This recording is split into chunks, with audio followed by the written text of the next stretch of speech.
പറയണത് foreign exchange rate theories ആണ് കേട്ടോ.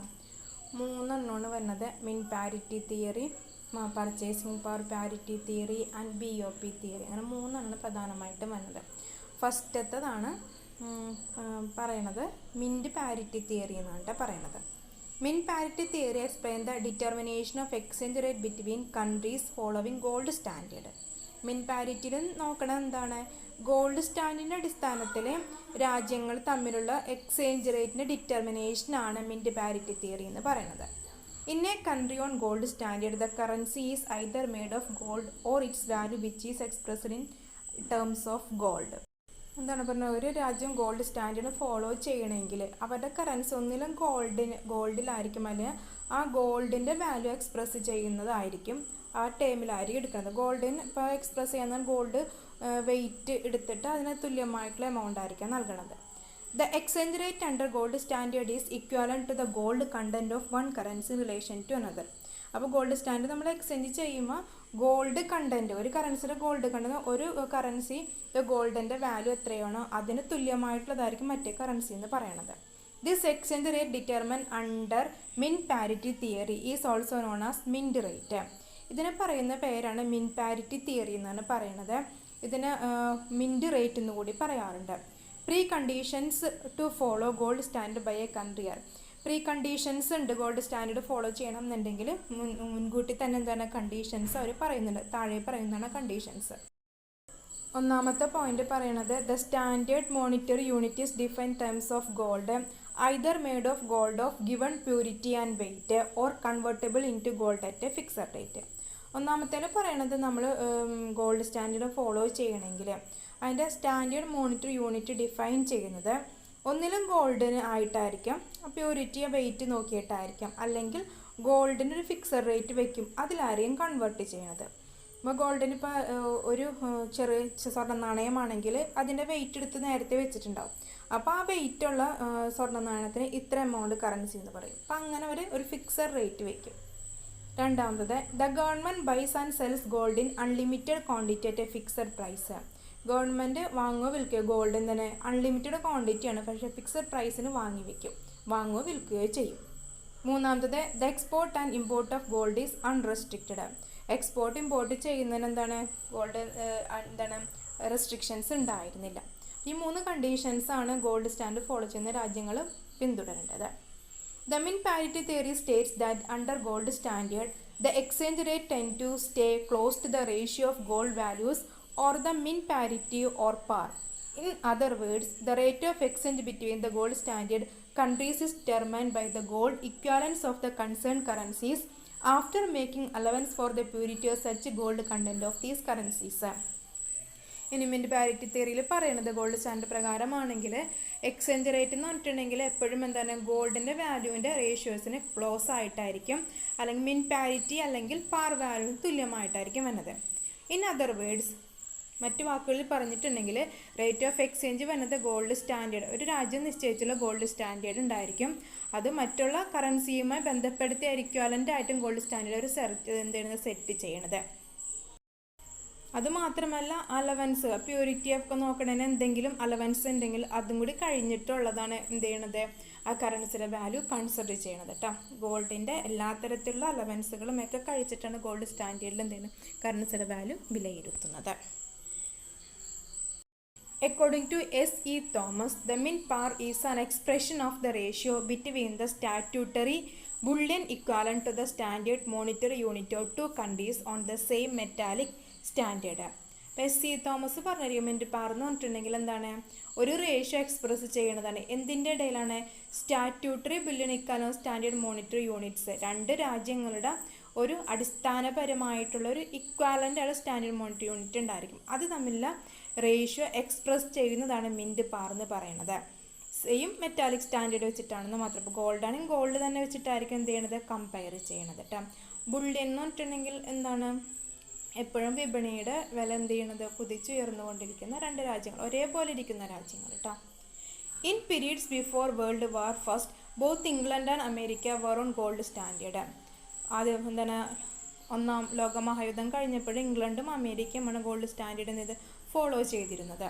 The British pound contained 113.001.6 grains of gold and the American dollar contained 23.2200 grains gold. അപ്പോൾ British pound, ഇംഗ്ലണ്ടിൻ്റെ pound എന്ന് വെച്ചിട്ടുണ്ടെങ്കിൽ 113.006 എന്തുണ്ട് ഗോൾഡ് അടങ്ങിയിട്ടുണ്ട്. അമേരിക്കൻ ഡോളറിലാണെങ്കിൽ അത്രയേ ഉള്ളൂ എന്നാണ് പറയുന്നത്. 23.2200 ഗ്രെയിൻസ് ഓഫ് ഗോൾഡാണ് ഇൻക്ലൂഡ് ചെയ്യണത്. The exchange rate between the British pound and the American dollar was determined on the basis of the mint parity and was equal to the ratio of the gold content of the two currencies.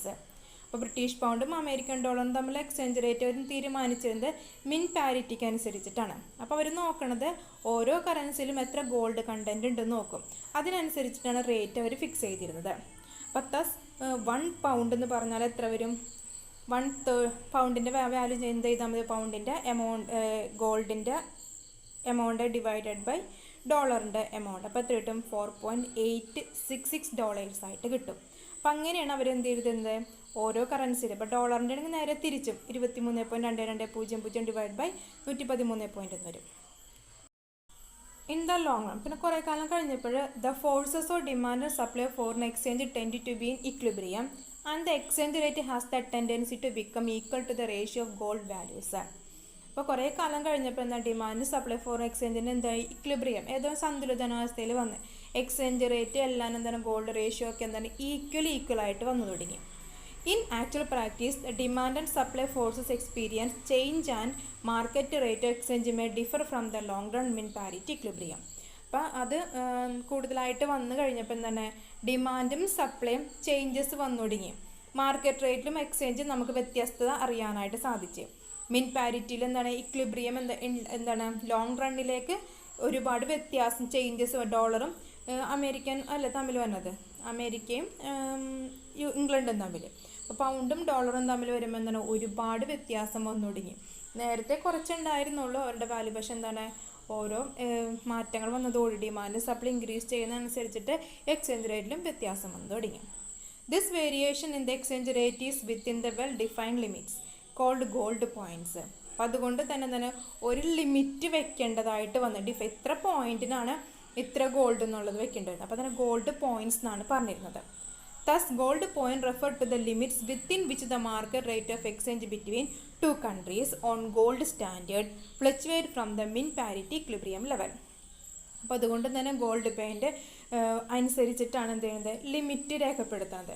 അപ്പോൾ രണ്ട് രാജ്യങ്ങൾ തമ്മിൽ exchange ചെയ്യുമ്പോൾ ഇത്ര gold പോയിൻറ്റിന് ഇടയിലായിരിക്കണം എന്ന് പറയും. ഇപ്പം ഒരു 20 അല്ലെങ്കിൽ 50 എന്ന് വയ്ക്കാം.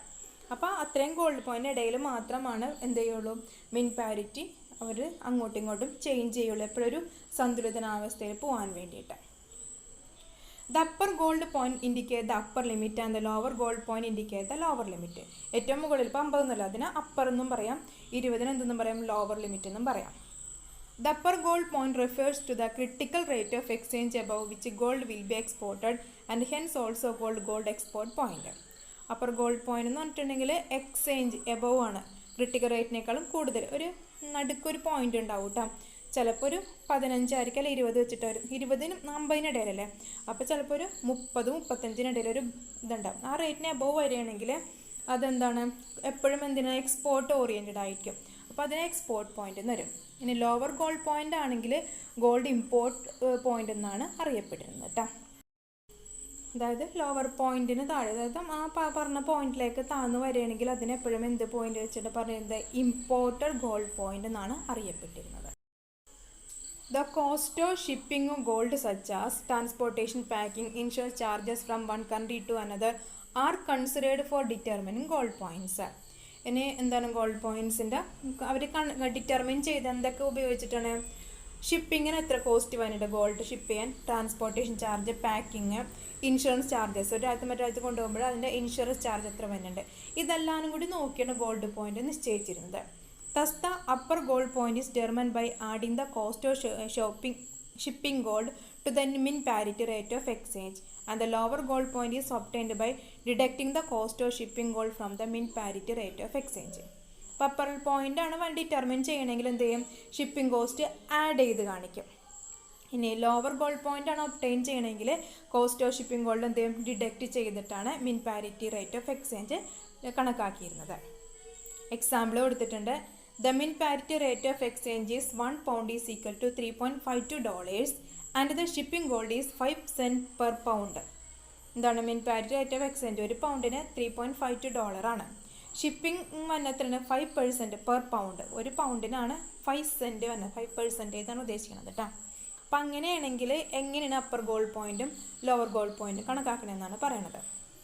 അപ്പോൾ അപ്പർ ഗോൾഡ് പോയിൻറ്റ് 1 പൗണ്ടിൽ നിന്ന് 3.52 പ്ലസ് എന്താണ് 0.5% എന്നല്ലേ പറഞ്ഞത്. അപ്പോൾ 0.05 ആഡ് ചെയ്യാം. അപ്പോൾ $3.57 കിട്ടും. ഇനി ലോവർ ഗോൾഡ് പോയിൻ്റ് ആണെങ്കിൽ 1 പൗണ്ട് എന്ന് പറഞ്ഞാൽ എത്രയാണ്? 3.52 മൈനസ് 0.05, അപ്പോൾ $3.47 എന്നാണ് കിട്ടുന്നത്.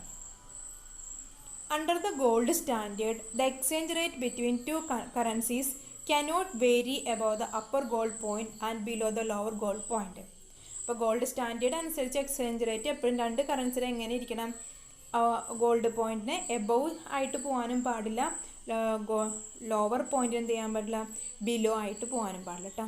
അപ്പോൾ അപ്പർ പോയിൻറ്റിന് 50-50ക്ക് എബവും പോകാൻ പാടില്ല, 20ക്ക് താഴെയായിട്ട് പോകാനായിട്ട് പാടില്ല. It will remain within their two limits. അതിൻ്റെ ഉള്ളിൽ തന്നെ ആയിരിക്കണം എക്സ്ചേഞ്ച് റേറ്റ് കൺസിഡർ ചെയ്യേണ്ടത്. Thus, under gold standard, the limits to exchange rate variation are very small and works like a fixed exchange rate system. അപ്പോൾ gold standard പ്രകാരം എന്താണ്? Exchange rate limit ഉണ്ട്, variation തന്നെയാണ്. വേറെ ചെറിയ രീതിയിൽ മാത്രമായിരിക്കും എന്ത് ചെയ്യണത്? വേരി ചെയ്യുള്ളൂ. എപ്പോഴും എങ്ങനെ? ഫിക്സഡ് ആയിട്ടുള്ള റേറ്റ് ഓഫ് എക്സ്ചേഞ്ച് ആണ് എന്ത് ഫോളോ ചെയ്യണത്? ഗോൾഡ് സ്റ്റാൻഡേർഡ് ഫോളോ ചെയ്യുന്നതും.